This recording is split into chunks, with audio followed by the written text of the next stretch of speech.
એક દવાખાનાની અંદર એક દર્દી જાય છે, રિપોર્ટની અંદર નીકળે છે કે તમે 6 મહિનાની અંદર એક્સપાયર થવાના છો, તમારે એવું કેન્સર છે. એટલે એ માણસ ગભરાઈ જાય છે, મારે જીવવાની બહુ ઈચ્છા છે. ડોક્ટર એમ કે જીવીને શું કરીશું? બહુ બધું કરવું છે. બહુ બધું નહીં, લિસ્ટ બનાવો, કદાચ જીવી જાનું, ઓપરેશન સક્સેસ થાય તું કરીશું. એટલે સરસ મજાનું લિસ્ટ બનાવે છે. લિસ્ટમાં પેલું લખે છે, અત્યાર સુધી ઘણા લોકો મારી પાસે આવી મીઠી વાણીનો ઉપયોગ કર્યો, મીઠું વર્તન કર્યું, છતાં પણ હું મારી રીતે મારા મૂડ પ્રમાણે મેં વર્તન કર્યું છે.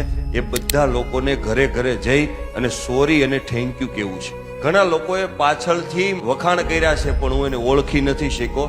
જે મને મોડા ઓળખાણા છે એ બધાને જઈને મારે આભાર વ્યક્ત કરવો છે. સાહેબ, લિસ્ટ આવડું મોટું બનાવ્યું, એ લિસ્ટની અંદર એક પણ વાક્ય એવું નહોતું કે મારે કોઈનું અહિત કરવું છે. શું કામ? એને ખબર છે મોત સામે ઊભું છે, એટલા માટે. આ નિર્મળતા, વર્તન, જિજ્ઞાસા, આ બધી વસ્તુ આવતી શું કામ નથી? કારણ કે વ્યક્તિને એમ છે કે હું 500 વર્ષ જીવવાનો છું. મારો કહેવાનો મતલબ એ છે કે એ માણસને ખબર હતી કે હું કાલ વયો જવાનો છું. તો સાહેબ, આપણને શેનો ફાકો છે? આ પેલો શ્વાસ લીધો, બીજો લઈ શકશું કે નહીં એ આપણી ઓકાત નથી. એટલા માટે મારે કવિતામાં લખવું પડે કે કેટલાય ગયા ને કેટલાય આવીને આમ જ ફરે છે. પેઢીયું બળીને રાખ થઈ ગઈ તોય બધે આમ જ ફરે છે. માલિક નથી તોય માલિકીના પુરાવા લઈને ફરે છે. ઓઢણું ઈશ્વરનું ઓઢીને પોતે જ ઈશ્વર થઈને ફરે છે.